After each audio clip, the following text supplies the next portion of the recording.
कहते हैं कि एसएस राजामौली के साथ काम करने के बाद एक्टर्स को ऐसा कर्ज लगता है कि बॉक्स ऑफिस पर मानो उनकी फील्डिंग लगना स्टार्ट हो जाती है। लोग सोचते हैं कि राजमौली के साथ काम करना सबसे ज्यादा चैलेंजिंग बात है, बट राजमौली के बाद काम करना उससे भी ज्यादा चैलेंजिंग बात है। कोज उनके साथ अपने करियर की सबसे बड़ी फिल्म करने के बावजूद भी मोस्ट ऑफ द एक्टर्स ने डाउनफॉल ही फेस किया है। राजमौली की लास्ट फिल्म RRR में 2 एक्टर्स थे, Ram Charan and junior NTR, and we all know कि RRR कितनी बड़ी हिट गई थी। जिसके बाद इन दोनों एक्टर्स का पीक करना तो बिल्कुल नेसेसरी लग रहा था, बट रियल में हुआ इसका बिल्कुल ऑपोजिट। रामचरण ने RRR के बाद गेम चेंजर की। दिस मूवी ने कई लोगों के करियर का गेम चेंज कर दिया। डायरेक्टर शंकर की ये फिल्म कितनी ज्यादा भंड फिल्म थी, आई थिंक ये बात मुझे बताने की जरूरत नहीं पड़ेगी, एंड मेरी उतनी हिम्मत भी नहीं है। एवं RRR के बाद जिन जिन मूवीज में रामचरण ने छोटे छोटे कैमियोज दिए, उनकी हालत तो गेम चेंजर से भी खराब निकली। इनफैक्ट 2009 में जब राजमौली एंड रामचरण ने अपना फर्स्ट कोलैबोरेशन मगधीरा बनाई, तब भी राम को इस राजमौली कर्ज से जूझना पड़ा था। एंड अगर बात करें एनटीआर की, तो उन्होंने भी RRR के बाद देवारा मूवी की, जिस पूरी फिल्म में उस चुतमल्लू सॉन्ग के अलावा सिनेफाइल्स को कुछ भी पसंद नहीं आया।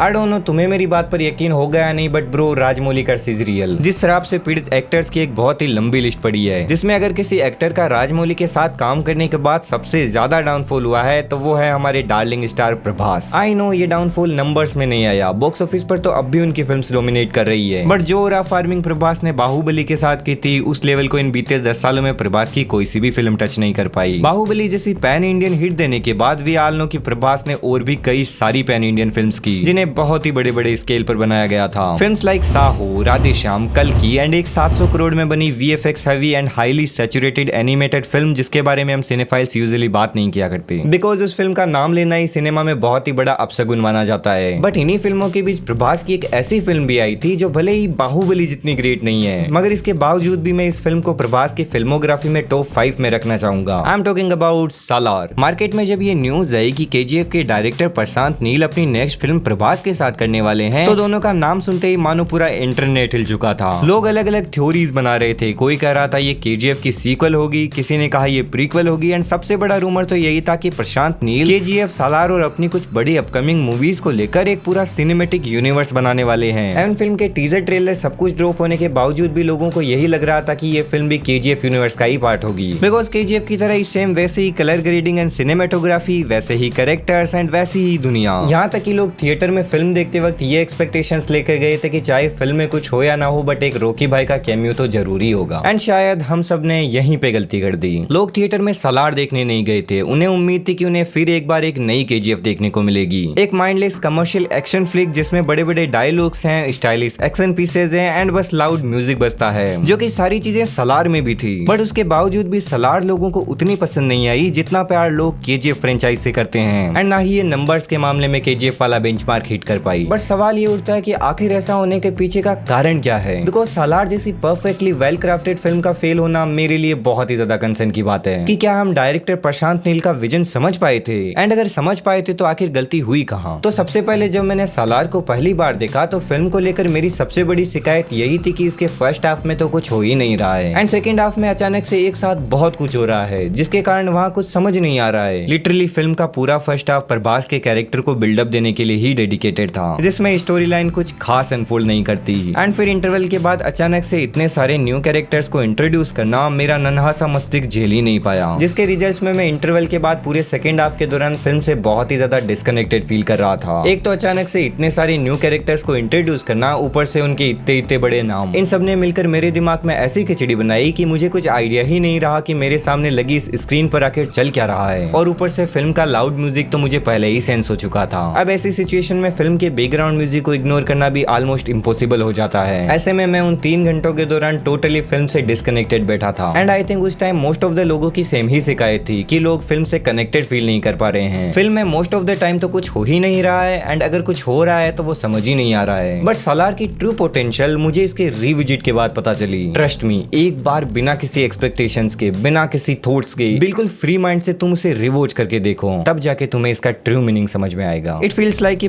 प्रशांत नील ने कभी सलार को केजीएफ की तरह बनाने की कोशिश ही नहीं की। अगर वो चाहते तो आराम से 1000 करोड़ वाली माइंडलेस एक्शन मूवी बना सकते थे, बट इन्होंने एक्शन जोनर में भी कुछ डिफरेंट अप्रोच ट्राई किया, जहाँ फिल्म के फर्स्ट हाफ में लॉन्ग बिल्डअप्स के साथ फिल्म की कहानी एंड कैरेक्टर्स के लिए सस्पेंस बिल्ड किया जाता है, वहीं दूसरे हाफ में हमें ड्रामा से भरी हुई एक अलग ही कहानी दिखाई जाती है। सेकेंड हाफ टोटली ड्रामा में टेक प्लेस करता है, जहाँ खानसार, वहाँ के लोग, वहाँ की पॉलिटिक्स, वहाँ के एस्थेटिक्स सब कुछ बहुत ही ब्यूटीफुली सेटअप किए गए हैं। एंड खानसार की इतनी ज्यादा कॉम्प्लिकेटेड पॉलिटिक्स को भी फिल्म में विजुअल्स के थ्रू बहुत ही ज्यादा एंगेजिंग वे में एक्सप्लेन किया जाता है। आई डोंट नो, मुझे फर्स्ट वॉच के टाइम ये सब क्यों समझ में नहीं आया। मे बी बिकॉज मैं भी उस टाइम तुम्हारी तरह फिल्म को कुछ अलग ही एक्सपेक्टेशन से देख रहा था। हो सकता है मैं भी रॉकी भाई के कैमियो का इंतजार कर रहा था। फर्स्ट वॉच के दौरान टू बी ऑनेस्ट मुझे फिल्म में सबसे ज्यादा प्रॉब्लम तो प्रभास के कैरेक्टर से हुई थी। लिटरली पूरी फिल्म में बंदा कुछ कर ही नहीं रहा है। एवन एक्शन सीन्स में भी प्रभास ने मुश्किल से 2-4 बार हाथ हिलाए होंगे। गुंस आ रहे हैं, पिट रहे हैं, लड़की को उठा लिया, बट बंदा बस एक जगह खड़ा है। टू बी ऑनेस्ट मुझे उस टाइम वो बहुत ही ज्यादा ऑकवर्ड लगा था। आई मीन इतने पंपिंग म्यूजिक पे कुछ तो एनर्जी दिखानी चाहिए, but after revisiting it now I get कि ऐसा क्यों था। नाउ आई कैन अंडरस्टैंड कि ऐसा क्यों जरूरी था, बिकॉज नील ने उस कैरेक्टर को लिखा ही कुछ इतना कामली है कि उसे कुछ मूवमेंट करने की जरूरत ही नहीं पड़ती। तुम खुद सोचो, अगर प्रभास भाग भाग के उन गुंस को मार रहा होता तो वो और भी कितना ज्यादा ऑकवर्ड लगता। एंड शायद इससे हम प्रभास के उस इनफाइनाइट ओरा को भी कभी महसूस नहीं कर पाते,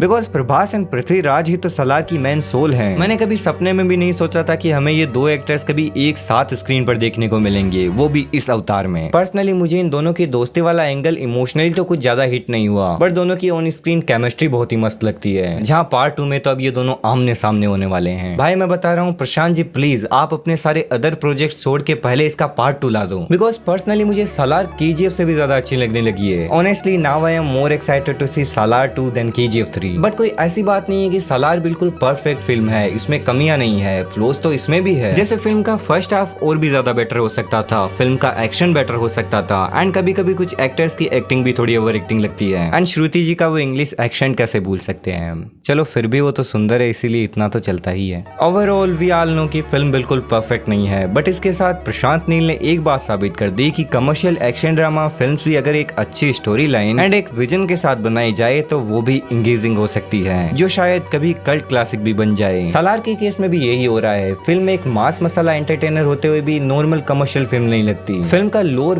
बहुत ही ज्यादा एपिक लगता है। मैं बता रहा हूँ, आज भले ही तुम्हें ये फिल्म पसंद ना आए, but mark my words, someday it will be a cult classic and I am ready to watch that happen. खैर आज की वार्तालाप को यहीं समाप्त करते हैं। बाकी इन सब पर तुम क्या ओपिनियन रखते हो? सलार को तुमने रिविजिट किया या नहीं किया तो जरूर देखना। एंड अगर वीडियो पसंद आए तो वीडियो को लाइक एंड चैनल को सब्सक्राइब करना बिल्कुल मत भूलना, क्योंकि मुझे उम्मीद है हम फिर मिलेंगे।